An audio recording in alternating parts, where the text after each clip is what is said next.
Hey everyone, Huey Toonmore here. Welcome to Huey's Anime Movie Reviews, the show where I review animated films from old to recent, whether they're hand-drawn, stop-motion, or computer-generated.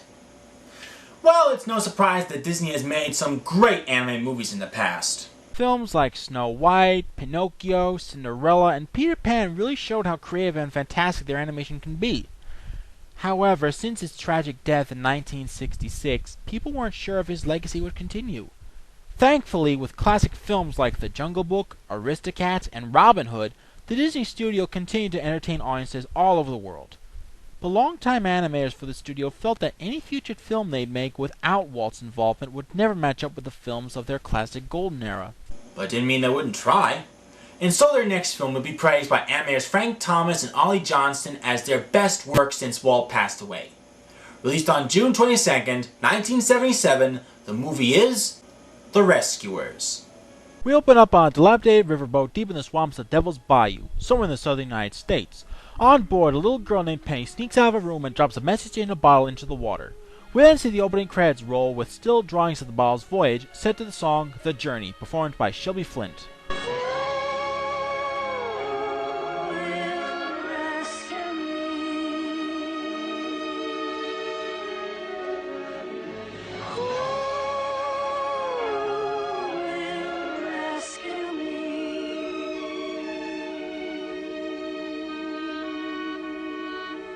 I like this song. It's sad, hopeful, and dramatic all at once. I also like how it plays out as a sort of narrative throughout the montage of the bottle's journey, especially through a violent thunderstorm at sea. In fact, it brings a tear to my eye every time I hear it. I really wish I could have put this on my top 11 tear-jerking songs list. Oh well, I'll just label it as another honorable mention. Anyway, the bottle finally ends up on the shore of New York City's Hoboken docks. It's amazing how far the little bottle traveled. You think it might have accidentally ended up on a deserted island somewhere. So then we cut to the United Nations, where ambassadors representing the different countries of the world gather to discuss a very important matter. Oh, not those ambassadors. I'm talking about the mice who have hidden away in their suitcases. They all scurry to their own meeting known as the Rescue Aid Society, an organization that assists those in need of help. And now everyone, before we continue, hands over your hearts for the RAS anthem. R-E-S-C-U-E, Rescue Aid Society. Heads held high, touch the sky. You mean everything to me.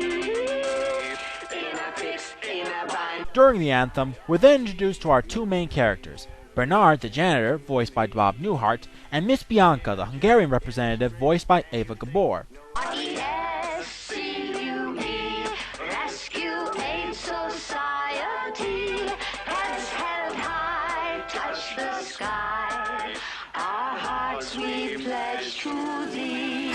Much better. It turns out that the Rescue Aid Society has found the bottle seen earlier in the film, which seems to be a note of distress addressed to an orphanage in the city. Miss Bianca asks to take the case, but is asked to take a co-agent along with her, seeing as the mission could prove dangerous. I choose Mr. Bernard to be my co-agent. Now I'm sure some of you folks out there are thinking that it's unlikely that a janitor can end up being a hero. But that's what people thought about Shrek. And look at him now. The two visit Morningside Orphanage, the place where Penny used to live, and meet an old cat named Rufus, who has a mustache? It's Disney, they have to characterize him somehow. Anyway, the two mice ask Rufus about Penny, as he tells them about the last time he spoke to her, which is one of the most heartwarming scenes in the movie. You see that bluebird? Yes, I do. Yeah. Faith is a bluebird you see from afar. It's for real and as sure as the first evening star. You can't touch it or buy it or wrap it up tight, but it's there just the same, making things turn out right. Can't touch it or buy it or wrap it up tight, but it's there just the same, making things turn out right. Wow. That has to be one of the most heartwarming scenes I've ever seen. So, what happened to Penny? Well, Rufus tells them about a wicked woman named Madame Medusa who once tried to lure Penny into her car and may have abducted her this time. He tells them about the pawn shop that she owns, and sure enough, they find out about Penny's whereabouts. But just then, Gah! My God! I never thought there would be anything uglier than Ursula. But I guess I was wrong. Yup, this is our villain, Madame Medusa, who looks like Cruella de Vil's drugged-up prostitute cousin. In fact, she almost has the exact same car as her. Speaking of which, they were originally going to have Cruella as the main villain of the film, but changed her to Madame Medusa instead. Makes sense to me, I guess. Anyway, Medusa receives a phone call from her bumbling cohort Snoops about Penny trying to run away. Medusa doesn't want her to get away again because they need her to find the Devil's Eye, a rare and expensive diamond which happens to be the largest in the world. Oh, really? Has she ever seen the Crystal Skull? The reason she wants Penny to get it is because she's small enough to fit inside the cave where it's buried. But because she's so impatient and doesn't trust Snoops at this point, Medusa packs up and leaves for the airport. Bianca and Bernard try to follow her, but with her driving, it's pretty much impossible. Out of my way, you road hog!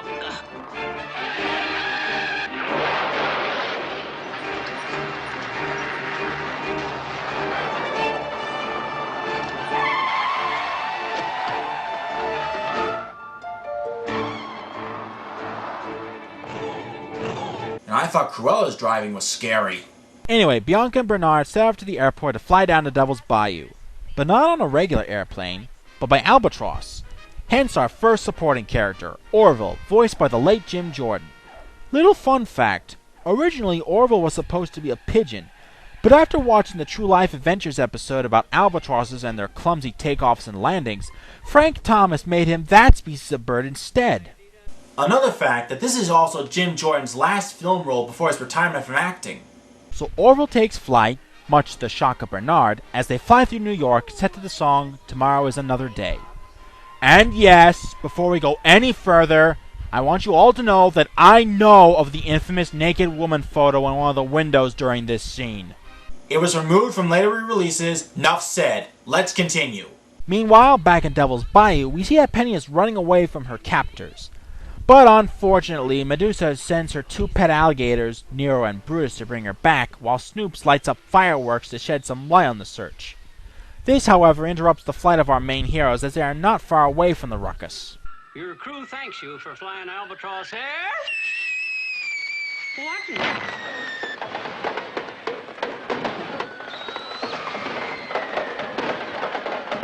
Oh my God, I'm hit. The two mice and Albatross crash land in the water below. Luckily, they're helped out by another team of mice in their own posts who happen to work for the Rescue Aid Society as well. Because they're locals of the bayou, they know about Medusa and want her out of the swamp for good. But it isn't until Medusa's pet Gators find Penny and bring her back to the lair.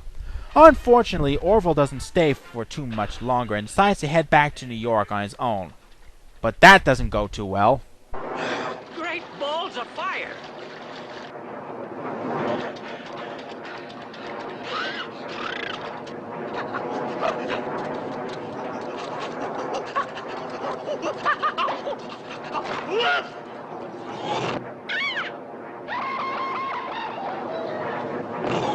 Holy smoke!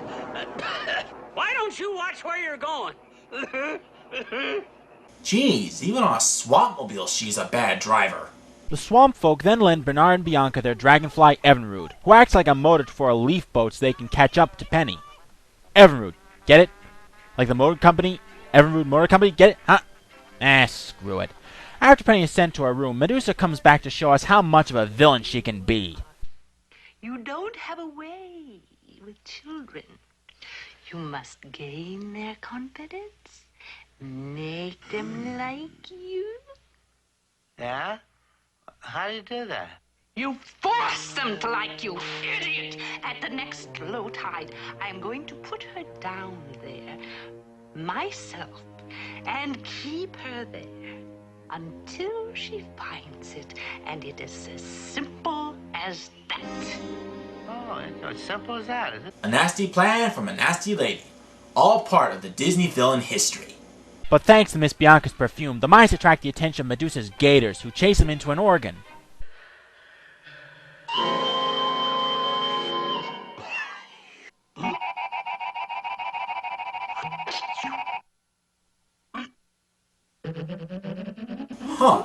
Didn't expect this. Catchy tune though.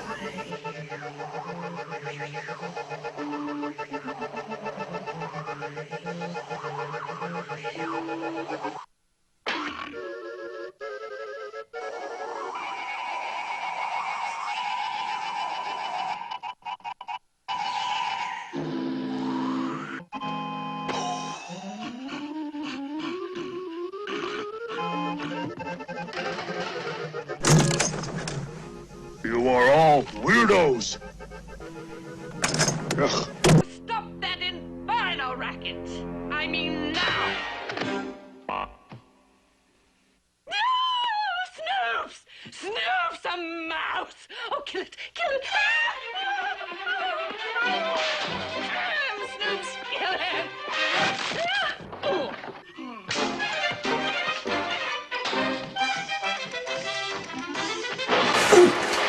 Oh, now wait just a minute. This is going too far. Ah! Ah! I've heard of breaking the fourth wall, but this is ridiculous. Ah! Luckily, Bernard and Bianca escape for their lives. Yeah, while they get to live, I have to pick out all the buckshot for my wall. Anyway, while she isn't trying to shoot up everything in sight, Medusa has a girl-to-girl chat with Penny. Penny, don't you like it here? A big, beautiful boat all to yourself. Well, if I don't get back to the orphanage, I'll never get adopted. Adopted? What makes you think anyone would want a homely little girl like you? What a bitch!